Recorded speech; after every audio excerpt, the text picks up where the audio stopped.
मई को इंतखाबात होंगे या नहीं, रहनुमा तहरीक इंसाफ फवाद चौधरी ने बड़ा इंकशाफ कर दिया। बोल न्यूज़ से गुफ्तगू में कहा कि मुज़ाकरात में इलेक्शन की तारीख पर डेडलॉक है। एक दिन इलेक्शन कराना चाहते हैं तो 14 मई से पहले असम्बली तहलील करें। हुकूमत चाहती है जुलाई या अगस्त में असम्बली तहलील हो। आइन सिर्फ अवाम के मुंतखब नुमाइंदों पर हुकूमत को मानता है। 90 दिन से ज़्यादा निगरां हुकूमतें आइन की बुनियादी उसूल के खिलाफ हैं। जिस तरह से रात को भी एक्सप्लेन किया था शाह कुरैशी साहब ने, डेट्स के ऊपर डेडलॉक है। जाहिर है हम कह रहे हैं कि अगर आप एक दिन में इलेक्शन करवाना चाहते हैं तो 14 से पहले असम्बलियां डिसॉल्व करें ताकि 1 तारीख के ऊपर इलेक्शन की हम बाहर हो सके।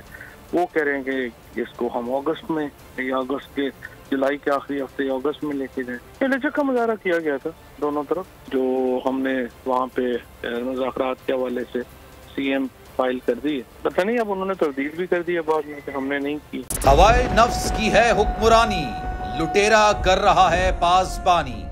बोल न्यूज के मार्केटिंग हेड आकाश राम ताहा लापता, तफ्तीशी इदारे जवाब देने से कासिर। अहले खाना परेशान, बेटे की जुदाई में माँ गम से निढाल। जो बच्चो हिंदू पर आए थे जो को पाकिस्तानी, मुझे मेहरबानी करे पंहिंजो आकाश वापस कयो। अमरीकी सेनेट में कांग्रेसमैन की आकाश राम के अगवा के खिलाफ पुरजोर मुजम्मत। And I, of course, have been concerned about some of the terrible disappearances, some of the abuses of human rights in Pakistan. United nation ने भी आकाश राम की बाजियाबी के लिए मौसर इकदामात उठाने का इंदिया दे दिया। मुश्किल की इस घड़ी में आर्मी मीडिया समेत इंडियन मीडिया भी चीख कर आकाश राम की बाजियाबी के लिए आवाज उठा रहा है। आलमी सहाफती तंजीम और इंसानी हुकूक की आलमी तंजीमों की भी आकाश राम के अगवा की मुजम्मत। उफ क्या जुल्म है, बोल इंसाफ का मुंतजिर।